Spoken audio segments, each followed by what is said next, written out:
जेके तू दर आया, जिन जिन कंध झुकाया, जेके तू दर आया, जिन जिन कंध झुकाया, तिन जा मिठड़ा मौला लाया कर तू सजाया, लाया कर तू सजाया, तिन जा बारी बख्शणहार।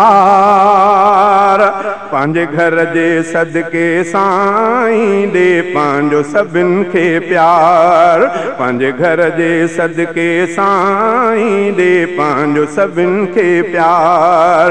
जेके तू दर आया, जिन जिन कंध झुकाया, तिन जा मिठड़ा मौला लाया कर तू सजाया, लाया कर तू सजाया, तिन जा बारी बख्शणहार।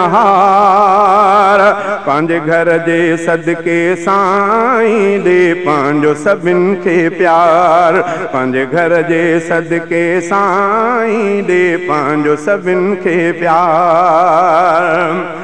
तोखे पाक धणी पर चाइन था, सब बाहूं बधी बाडाइन था।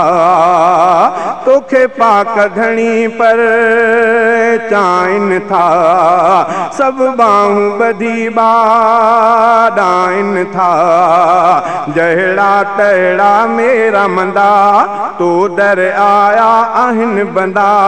जहिड़ा तहिड़ा मेरा मंदा, तो दर आया आहिन बंदा। रोई रोई प्यारा, तोखे सॾिन था सारा। पंहिंजे करम सां तिन जा मेट सभई मुंझारा, मेट सभई मुंझारा। तिन जो हल्को थे हर बार। पंहिंजे घर जे सदके साईं दे पंहिंजो सभिनि खे प्यार, पंहिंजे घर जे सदके साईं दे पंहिंजो सभिनि खे प्यार।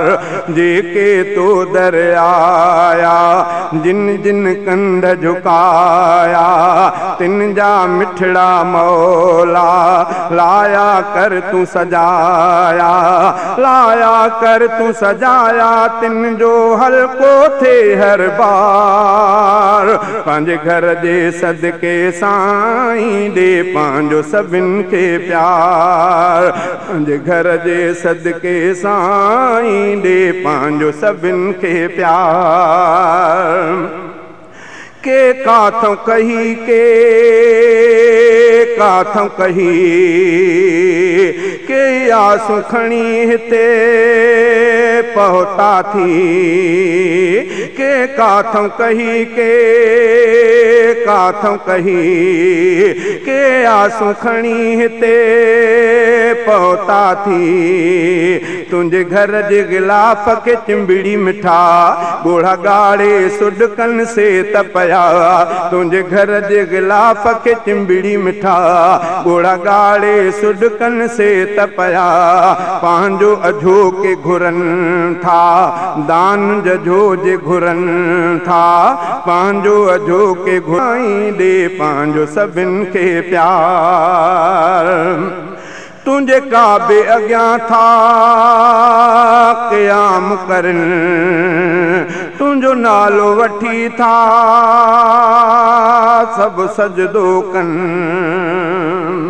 तुंहिंजे काबे अॻियां था क़याम करनि, तुंहिंजो नालो वठी था रुकूअ में वञनि।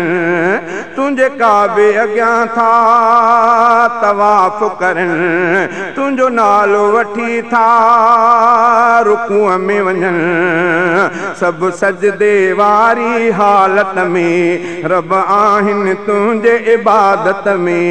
गोॾा पांजा खोड़े हथड़ा पांजा जोड़े सदड़ा कन था तोखे शिरक जा ताला टोड़े शिरक जा ताला टोड़े तो दर आया ए सतार शिरक जा ताला टोड़े तो दर आया थी ए सतार पंहिंजे घर जे सदके साईं दे पंहिंजो सभिनि खे प्यार पंहिंजे घर जे सदके साईं दे पंहिंजो सभिनि खे प्यार जेके तो दर आया जिन जिन कंध झुकाया तिन जा मिठड़ा मौला लाया कर तू सजाया लाया कर तू सजाया तिन जा बारी बख्शना।